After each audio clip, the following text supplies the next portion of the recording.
Okay, here we go. Can you go right into do you matter? Yeah. Hey, this is Fast Start, okay? Now, here's what I believe, is that if you're going to make them believe, you better believe some things. And the first thing you should believe in is in your product. This comes from Fast Start. How many of you guys have been through Fast Start? Aaron, have you been through Fast Start? That's fabulous. You need some work, Aaron. You know what I'm talking about? All right. All right. You need to be able to believe in your product, in your industry, in your company, and in yourself. I believe that you should start with number one, okay? You really should.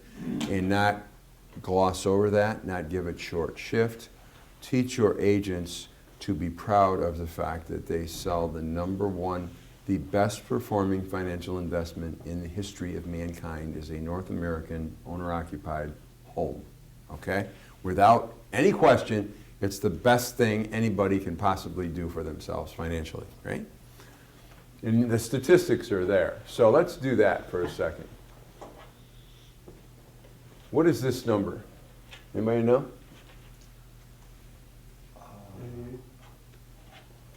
Home equity. When people turn 55 in the United States, 80% of the money they have in the whole world is in the form of equity in their house on average.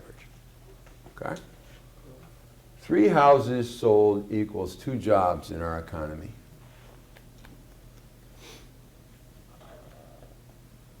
$60,000 is spent in the economy in the next 5 years when a home is sold. I took a year off after I finished a master's degree in English. I used to teach college English. I took a year off, worked third shift in a factory trying to figure out what I wanted to do with the rest of my life. I went to the library every day. The internet hadn't been invented yet, but I knew my way around the library because of my master's in English. So I kept looking for the perfect job. I literally came in the real estate business because I thought it was the perfect job. And that began with this product. Now, what's different between our sales process and a normal sales process? Takes longer. Takes longer, okay. What else? If they don't buy the first one, we didn't lose. Yeah, here's what I loved about it. I didn't care what they bought. Okay? I didn't have to sell somebody a house. I just had to help them buy one. And more importantly, I didn't care which one, right? I didn't have to care. So that was very cool. To me, I kept looking at this job and I'm thinking, I think the only thing I have to sell these people is the idea of working with me. That's it, okay? I didn't have to sell them anything. So I felt like I would be more of a consultant than a salesperson. And that appealed to me, okay? So I looked at the product and I said, I can be proud of this product. Who in their right mind wouldn't be proud of this product? Okay? So that was the product.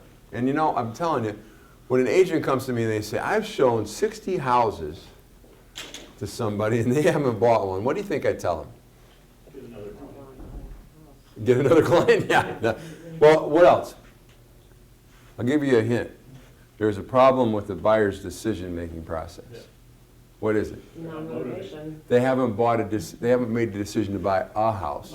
Therefore, they can't find the house. Make sense? Mm-hmm. So this is why these people need to know this stuff, and you need to know it too. Because somebody might be coming into this business and thinking, you know, I don't really want to, I'm not a really high-pressure guy. I really don't want to be a salesperson. I hate salespeople. They need to know this, okay? They need to know that they should be proud of their product, that you're basically a consultant. You're not really a salesman. All right, here we go. Home ownership, why does it work? Got another acronym for you. Oh, boy.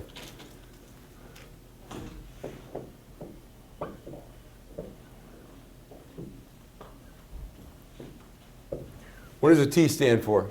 Advantages of home ownership. Taxes. Tax advantages. The A. Appreciation. Appreciation. The P. Principal. Principal reduction. Boy, you did go to class, didn't you? Yes, you did. All right, we love it. What's the S? Ooh, that's a tough one. I know. That's the one everybody goes. Stability of pay. That's it. Who did that? That's it.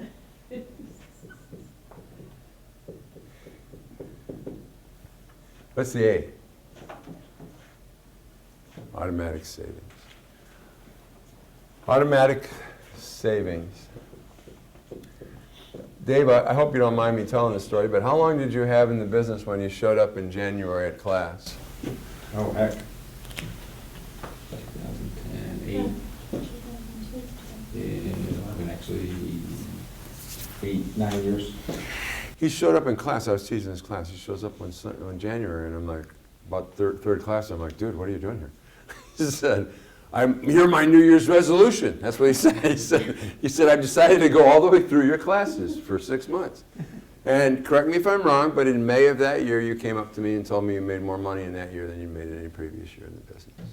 I had doubled, by June of that year, I doubled, I made what I made the entire previous year, Yeah. is what it was, so. Okay. So And- this and stuff thi- can This matter. is the, this is a good point in that I'd actually had a 6-figure year before I came to Key. But, life happens, things happen, and so by going to class, what it does is it refocuses you every week. So even experienced agents that think they know what they're doing, it basically allowed me to refocus every week, and this is what I teach experienced agents to do, all agents to do, is sit in the class, because this is what I did. I would sit in the class, and every week Dennis would go around the room and say, "What's your takeaway?" And I would write down 1 or 2, my takeaway, and then the best one that anybody else had. And I would vow to implement those things into my business, going forward. And that's exactly what I did. And it had a huge impact on my business. Educating is motivating. Okay. Teach your agents to get people on 15-year mortgages.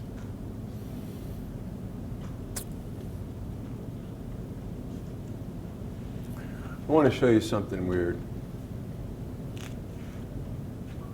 Our income in America is divided into thirds. What do we spend our money on? Housing, Housing, food, I'm going to call this one stuff, okay? Movies and hamburgers and stuff like that. What's this one? taxes. Taxes. So here's the question. If your house is paid off, how much does your income, your disposable income go up? 50%, or 100%, 100%, sorry. Wow, it usually takes people a long time to figure that out. They usually say like 33%, 50%. It doubles, okay? That's a big deal, okay? So why am I telling you this? So that when you can tell your young friends, Aaron, when they get ready to buy a house, if they put it on a 15-year mortgage, how fast do you start paying more money for for principal than you do for interest in a 15-year mortgage, in a 30-year mortgage? Well, you do it in like 17 months, I think. Isn't it under 15 years? In a 30, how long is it? In a 30, how long before you cross over and you're paying more principal than interest? 17 years. 17, that's what I got to say. Okay, now, how about a 15-year? 14 months. Yeah, 14 months. wow. 14 months, okay? Now you guys, your friends should know this, okay? I mean, it's malpractice for an agent not to tell somebody under the age of 35 about this, okay? Because if this is their forever house and they're 35 when they buy it, at 50, this is what happens for them. Their disposable income doubles. That's huge. They can now work at Burger King for the rest of their life and be happy, survive, okay? It's financial, it's rock solid stability, okay? Know this stuff. Get people motivated about their product. It's a tremendous investment. I have always been very proud to be involved in residential real estate sales.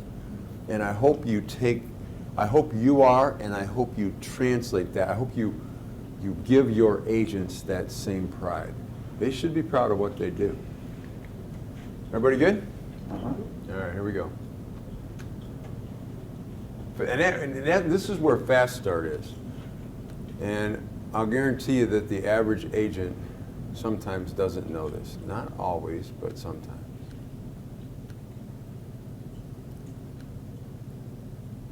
Okay.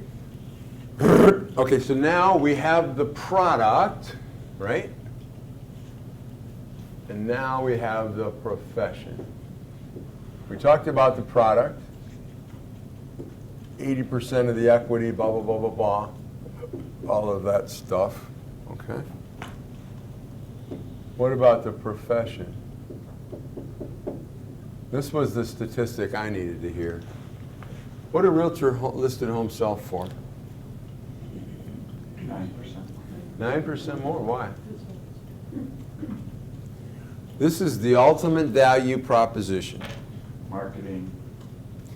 Well, the real reason is because you have all the buyers. We got all the Okay? buyers, You got all the buyers. It's kind of like when you're doing buy owner, you're out there just trying to snatch a buyer out of the world and dump them in your house. And it's a very, very haphazard process that does not result in true value, okay? The MLS has been the beating heart of our business for a long, long time. And it's part of how we create value for people. Percentage of private sellers who ultimately list, 88%. I heard it's funny because we've been in such a crazy seller's market. Did it It's take actually- off? No, it's actually getting less. There's less private sellers or there's more who ultimately list. Yeah, gone Yeah. into the 90s. Gone into the Gone into the 90s? Okay, 94. yeah. Yeah, I was reading those stats at NAR, and like the percentage of people that actually sold their home privately peaked at like 15%, like 10 or 15 years ago. It was kind of weird. Actually, the number's going down, and it's up into the 90s. Okay. Well, some of it's, everybody's busy, things like that, you know, I think that's another thing too. We create profit. Go ahead, Amy. Oh, I was just gonna add that I think that, it's my understanding, that's true in a lot of professions that we're going away from using a professional. For example, the travel industry, for a long time, people were going away from using a travel agent, just booking everything themselves online, but now they're seeing the value in having somebody with some expertise and who's there for them when there's a problem. Concierge services are back. Exactly. Yeah, so Travel agents are coming back. So it's not It's more just of a our concierge, it's kind of a industry. unique situation. You won't see them at the malls. or Yeah, something, but- right. Yeah, so I think it's across the board, people are realizing that professionals are worth the money sometimes. When you're a private seller, you're going to open the front door to a total stranger and have them follow you into the basement. Huh. And you may. That's not a good idea. And it's not a better idea, Steve, because you have a for sale by owner sign in your front yard. Okay? It's just plain stupid. Okay? So they have a built-in serious personal security issue. There was a guy named Alton Coleman, you can look him up on Google, killed 3 families, 3 people in Toledo, Ohio. They ultimately executed him in Indiana. He got in their house because they were FSBO. Now, you don't bring that up to for sale by owners in your appointment tabby, okay? You might be misinterpreted as a scare tactic, okay? But, yeah, it's kind of bizarre, isn't it? But that's what happened. It happened over in West Toledo, yeah. Yeah. So, yeah, it's just dumb. It's just dumb, especially in this day and age. So, personal security, risk reduction. You know, Steve, if I make a $25,000 mistake selling your house, I have E&O insurance. If you're selling your own house, you don't. You probably will. Yeah. Oh, yeah. Oh, my God. Talking to buy owners for 25 years, you would not believe the conversations I've had. I've talked to 4 to 6 people who simultaneously sold their houses to 2 buyers at the same time. You know? I mean, crazy stories. Yeah. Okay, personal security, risk reduction. Here's language that you want to teach your agents. For a seller selling their own house or selling their house with us, We are not a cost of doing business, we are a profit center. We're not a cost of doing business, we're a profit center. Teach them, teach your agents the value of your profession. These are the building blocks. The value of a house, the value of your life, okay? Our industry. Okay, I want to expand a little bit more on that for just a second. What are some other reasons for you to be proud of your profession? I'll give you one. I was a Mr. Mom. I was a single custodial parent before the word Mr. Mom was even invented, okay? It was so rare in those days that it was 5 years before I met another Mr. Mom, okay? I went to every ball game. I went to every play. I went to everything, okay? And I couldn't have done that if I had a regular job, you know? Gives you freedom, it gives you independence. You know, you have the ability to interact with your children and your family and do stuff in ways that most people don't. So that's one, as a matter of fact, that's why I came into this business. I'm not a very money-motivated person. I came in this business for freedom and independence. So what are some other advantages to the profession that you might like?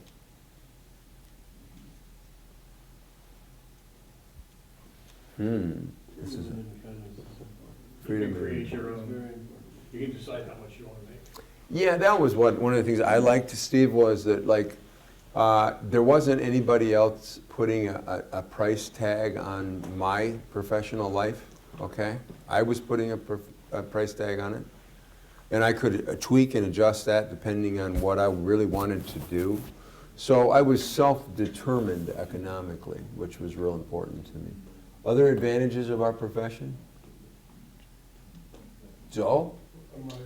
Yeah, so I came into this industry for investment real estate. Okay. Real estate, 91% of all millionaires in the United States made their money not residential, but in real estate, period, okay? So our product is the breeding ground of wealth, understand? And you have access, you have an inside track to all of that information. I mean, there's people that make a lot of money in investment real estate. Lots of money. Okay, so think about that. Now, if you're taking notes, write down, figure out why is this person talking to you when you're talking to a new recruit, or you're talking to somebody that's experienced. What attracted you to the real estate business? And then tailor your presentation to whatever it is that they've told you. Make sense? Okay? Find their button, find what motivates them, okay? And then tailor your presentation to whatever they're sharing with you. Okay, do you matter? Find their why. Yeah, find their why, yeah, Do that with my sellers. yeah, find their why. Appointments. Find their why, and go from there. Well, when you do, you don't look like a salesman. Then you find there's rapport. Yeah, exactly. That's the heart of rapport. It's talking to them about what matters to them. So here's a question I always ask agents, are you proud of what you know about the real estate business? And they'll go, oh, what do you mean? I'm like, well, when a seller says to you, can you tell me a little bit about what you do for a living? We're trying to figure out whether or not we should do business together. Do you go, oh my God, I knew he was going to ask me a crazy question like that? Or do you lean forward and go, I'm so glad you asked. Where are you with that? Where is, agents aren't stupid, Steve. You got to teach them how to judge their skill set, okay? And that's how they judge it. When somebody says to you, give me 5 good reasons to do business with you as a buyer. Give me 5 good reasons to do business with you as a seller. Give me 5 good reasons to live in Cincinnati. Do you have answers? Okay? You might be talking to some guy from Des Moines, and he might be trying to make up his mind about living in Cincinnati or Atlanta. So these are building blocks. Give me 5 good reasons to buy a house, period. Okay? All that stuff. All right. Valuable is made up of 2 words. Value and able. What it means is able to create value. So how do you become able to create value as a regional partner?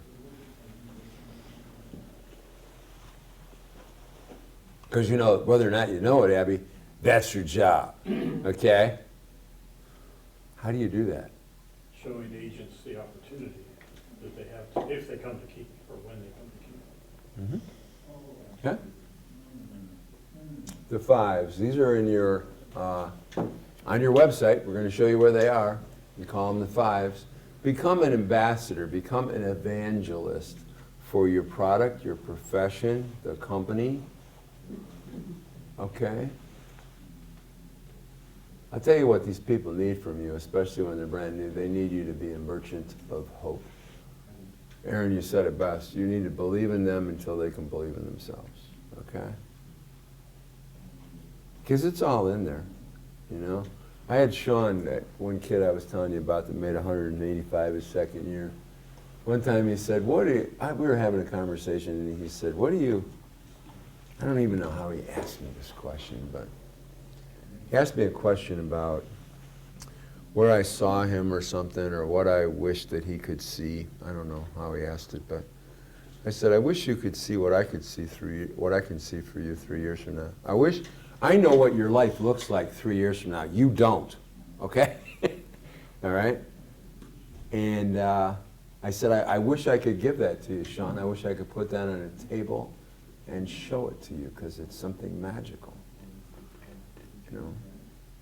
He was making $28,000 a year while I was talking to him in a parking lot having this conversation. 2 years later, he was making over $200,000 a year. Okay? His life changed, Abby. You know? You're going to have those kind of experiences if this is what you want to do and you do it the way we ask you to. They're pretty powerful. Advocacy, agency, negotiating, and protecting. Another part of your job is you have to protect people. Sometimes from themselves. Sometimes when they're stressed or ready to do something or say something inappropriate, you have to be the voice of reason. You have to get in the middle of these things and make it different. I love this question.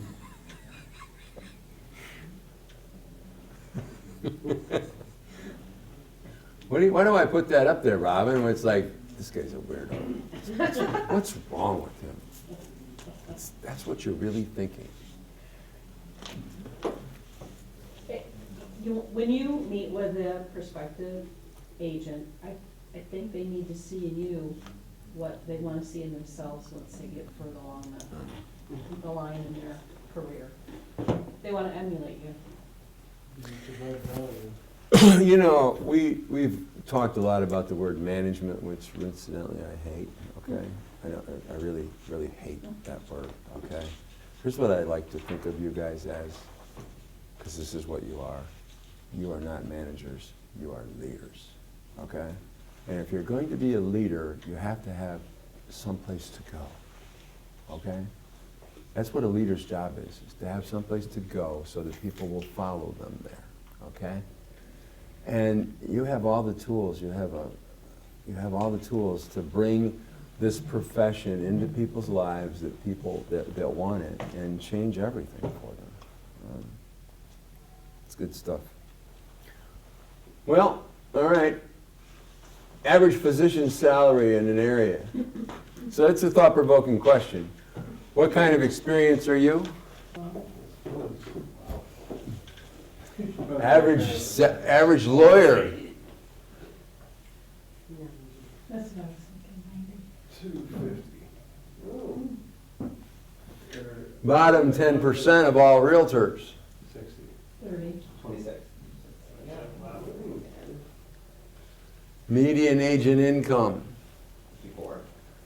60. That's low. Put 50. Okay, I forgot to update that one. Top 10%. 92.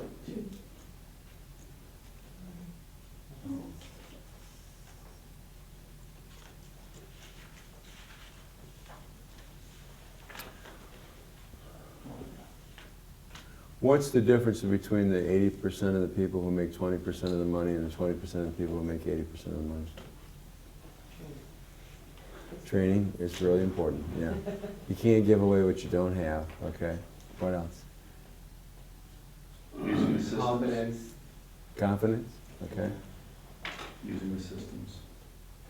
Systems, Technology, in essence. technology. If I was only gonna put, everything you guys just said is true, okay? And I'm not diminishing it in any way. But if I was only gonna give you one word, I would give you KV Core, Katie, okay? That's what I would give you. I would, and it might not be KV Core. It might be top producer, it might be something else, but KV Core is a very serviceable product, and it's something, I know it's a heavy lift for the agents, but here's the difference between the 20/80 and the 80/20, is that those people have their personal community organized, built, they've created it, and they're maintaining it through drip campaigns and stuff. Joe, you want to jump in here? Yeah, no, Yeah. I think you're dead on. And you have to have a system to be able to stay in front of these people.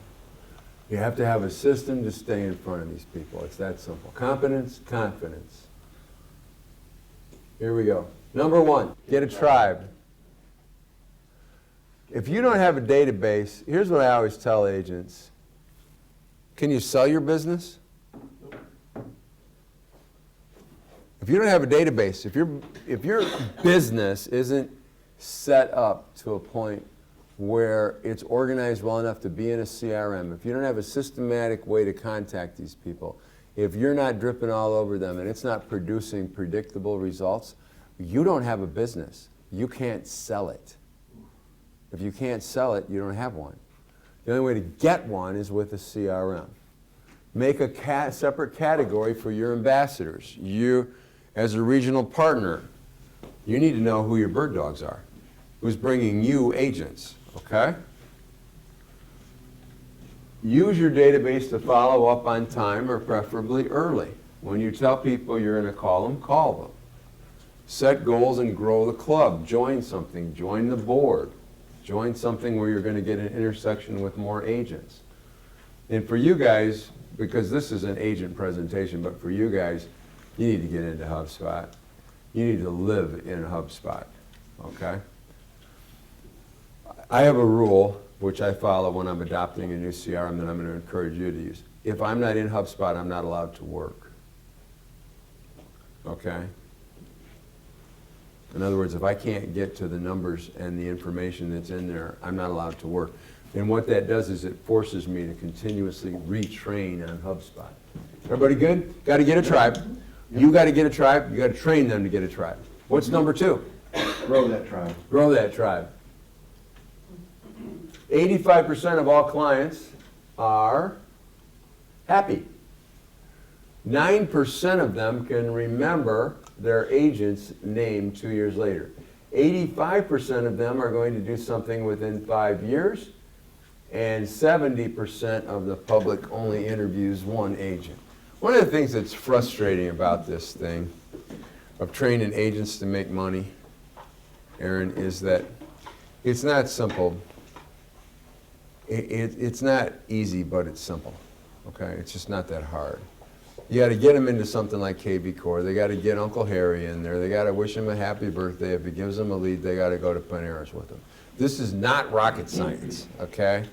And yet, it's very difficult to get people to do this stuff. Now, what's the difference between that process, Abby, and what you're going to do in this job? Nothing. It's the same deal, okay? Only you're going to be using HubSpot to do it. Right? Get a tribe, grow the tribe. Now, before we get away from this one, put down, become the default alternative, the second choice. Right? See, Robin, you may not have gone to work with Joe ever, but if you were ever going to go somewhere, there was a certain point where you crossed over where if you were going someplace, you were going to Key, right? So that's the worst that can happen, is you can position yourself as the alternative, all right? We have agents that, Joe, have stayed in other companies and become primary recruiters for us. actually. I mean, Really they've trying. they've sent their sons and daughters over here, Yeah. okay? Literally. Okay. Everybody has the same business model, which is your social capital. I always tell agents, who's got your money? I always ask them that. Their friends have it. How do you get it? This way. That's how you get it. 70% of the time, a member of the public talks to one person. It's usually their friend in the real estate business. If you position someone so that they have 300 people, that is their friend in the business, 300 families, it's game over. They're going to make $100,000 a year for the rest of their life. The same rules apply for you guys. You just have to inch enough agents forward to become their alternative, and enough of them will tip over, okay? I'm really excited about Joe teaching with Tiffany on HubSpot and recruiting and stuff, because you did that in a very, very small market. I mean, what you did up there in Monroe in a 300 agent board is quite remarkable, especially with a dominant player like that, when you had that going on up there. So you guys are fortunate to have them here to teach you how to do this. Intentional, structured, and scheduled, disciplined. You have to devote time to it. Stephen Covey, the important is seldom urgent, the urgent is seldom important. You got to make allowances for this. Have a proactive, measurable business plan.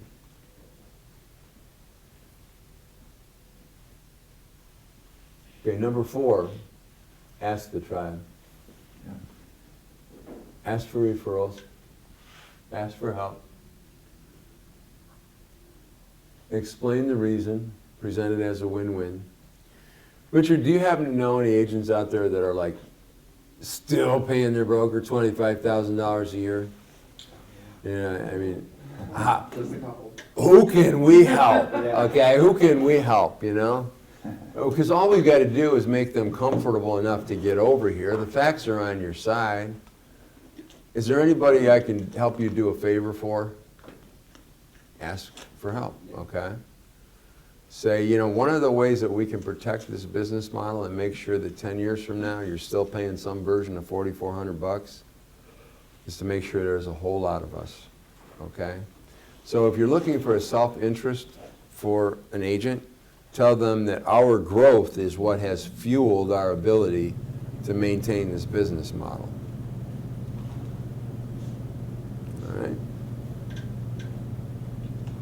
Have a movie ticket system. What we mean by that is when somebody gives you an agent lead, you should have some kind of acknowledgement. I don't care if it's a $5 Panera card, but some kind of a handwritten thank you note that says, thank you very much for the referral. We really appreciate it. It doesn't have to, it's not about the money. It's about the appreciation. It's about the gratitude. And if you give it to them, they will. Appreciated people are going to help you on an ongoing basis. Okay, so we've got get the tribe, grow the tribe, know the tribe, ask the tribe, and thank the tribe. Keep them informed, acknowledge their efforts. Let them know, let's say that Tony gives you a referral and you meet with the guy and then you're supposed to meet with him again in 2 weeks. Let him know. Let him know how you're doing. Okay, keep them looped in. And make sure that they make some money from it, okay? Our experience has been that our best recruiters, money really doesn't seem to be the motivator, does it? Not really. Some of them don't even remember how they get paid. Actually, what they like more is getting this instant gratification of getting a Panera gift card and a handwritten note. Because sometimes they don't get paid $500 for 8 months, depending on when an agent closes something. So I highly, highly recommend you send a handwritten note to every one of your agents that sends you a new agent. If I give you a lead and they spend 10 years in your organization, Richard, that's $10,000, okay? So the next time you talk to an agent who says, you might want to talk to Tony, see that person as someone who's trying to give you $10,000, because that's exactly who they are, okay? Appreciate them. Acknowledge that, okay? Honor that. Okay, number 6. You know, this basically says, go for the money. Recruit. Real estate is a cluster of jobs. I won't bore you with all of the specifics of this, but the truth of the matter is that the single most profitable job you have right now is recruiting. Okay? Is a dollar productive IPA, income producing activity. Nothing you're doing is anywhere close to that. Okay? So why would you do this? I do this little presentation for agents where I say, what's your average transaction size, Eric? Aaron, what's your average? I almost called you Eric once. Okay. What's your average transaction size? 7,500. What's the average sale price? 250. 2.25. 250. Okay, so we have about a $7,500 transaction side, right? So then I say, how long is it going to take you to get a listing? And we go through this thing, and I've done this in front of 2 people and 200. And the bottom line is that everybody always lands at about 5 hours, maybe 7 hours of clock hours. I say, so how much money is that per hour? And they say $750. And I say, okay, how much money are you making a year? And it's $350,000 plus 50% more for double dips and triple dips and the guy down the street and all this other stuff. And I say, okay, so what we're talking about is a function that makes you $700 or $1,000 an hour. So here's my question. What do you think I asked them at the end of that presentation?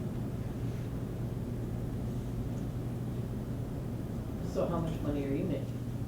Yeah, no, I say this. I say, if you had to get up tomorrow and do something, why would you do anything but that? That's what I say. Okay? So here's my question to you guys is I could go through the numbers and show you that what you're doing with recruiting is every bit as profitable. Okay? Trust me, I can. Why would you deprioritize that and let that get lost in the wash of your day? Why would you do that to yourself? Okay? Just don't. Schedule it. Don't schedule over it. Get it done. Everybody good? Okay, we're almost done. Hang with me. You're doing fine. You're not going to pass out, I promise. Number 7, what is the moment? When do you make or lose the money?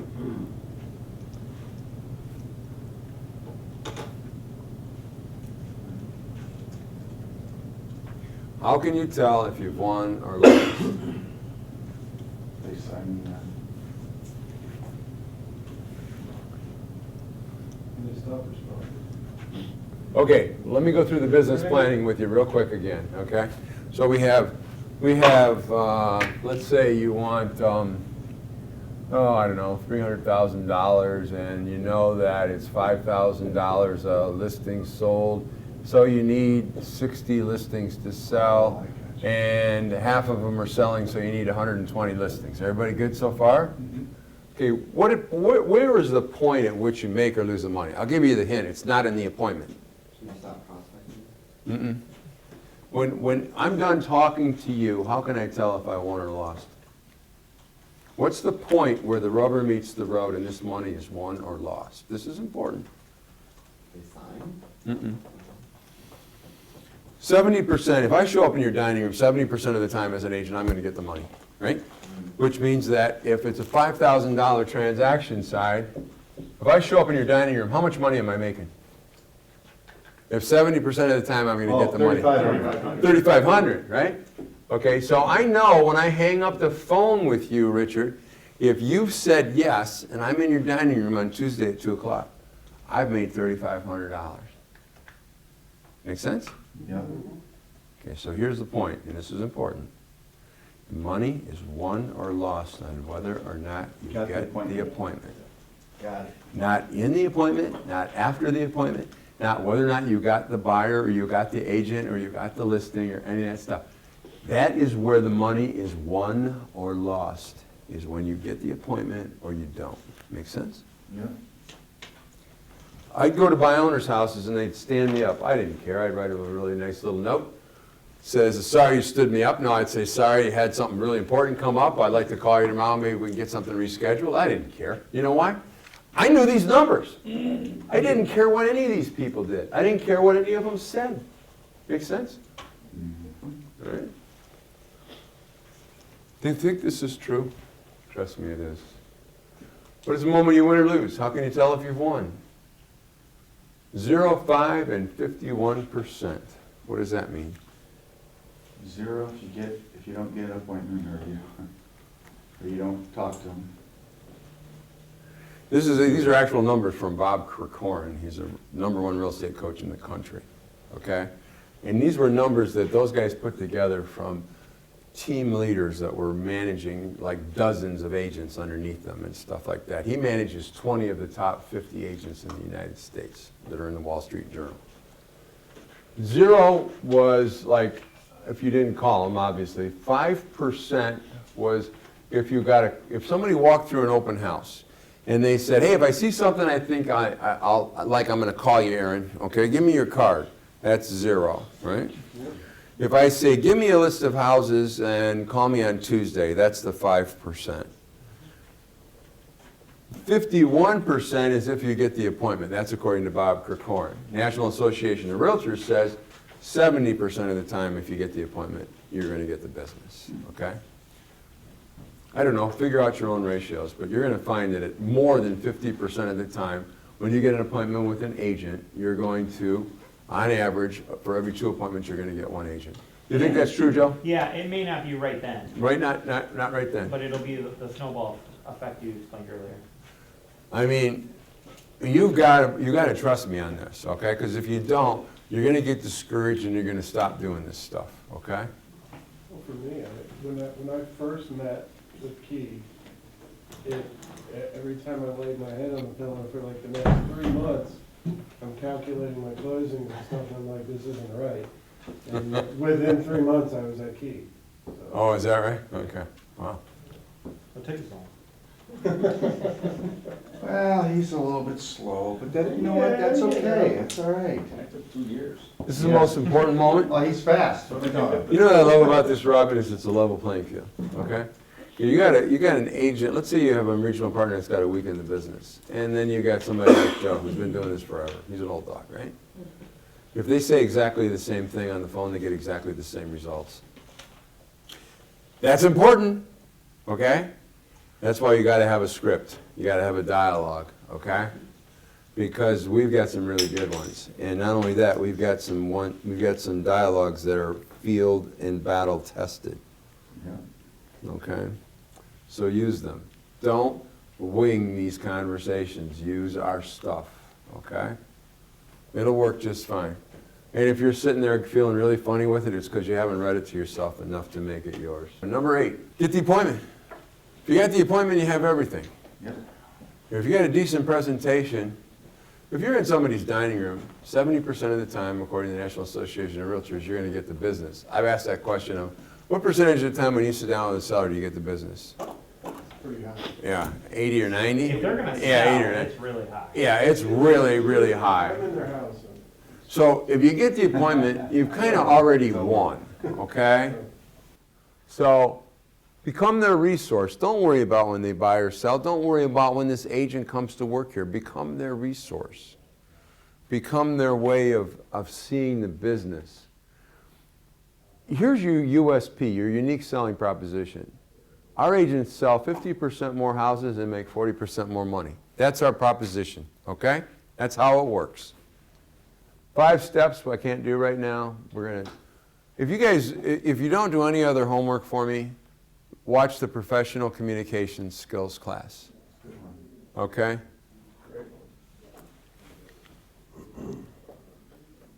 That is mission critical for you guys. You need to learn how to read people and adjust your presentation to who you're talking to. Number 9, create value. In the case of agents, we do free CE for other companies. It's a great way to showcase our company and what we have to offer, our content, etc. Analysis, help them sort out whether or not they're actually getting a fair deal, where they ever. For agents, I used to, when somebody was selling their own house, I didn't go over there and say, hey, I'd like to bug you for 20 minutes and tell you how wonderful I am and what a stupid idea it is for you to sell your own house, okay? I mean, I would go over there and say, hey, I've got some staging tips. Maybe I can help you figure out what your house is worth, help you avoid the problems of overpricing or underpricing your home, let you make some firm plans for the future. There's a whole bunch of stuff I could tell of my owner that about value. I was adding value, add value, add value, add value. When you talk to an agent, I used to tell those agents when I was recruiting, I'd say, look, meet with me for a half hour, go home, sit down, call your broker, go in and sit down with him, terrify him by telling him you talked to me and get a better deal. That's the worst thing I can possibly offer you, is a better deal from the guy you're already working for. Got a lot of appointments that way. Wasn't quite, it was a little more subtle than that. But the truth of the matter was that we got a lot of people a lot better deal with their brokers that still don't work here. All right? Number 10. Change business versus senior business. Become an entrepreneur. It's what you're supposed to be. All right, how far did I go over, Joe? 1 minute.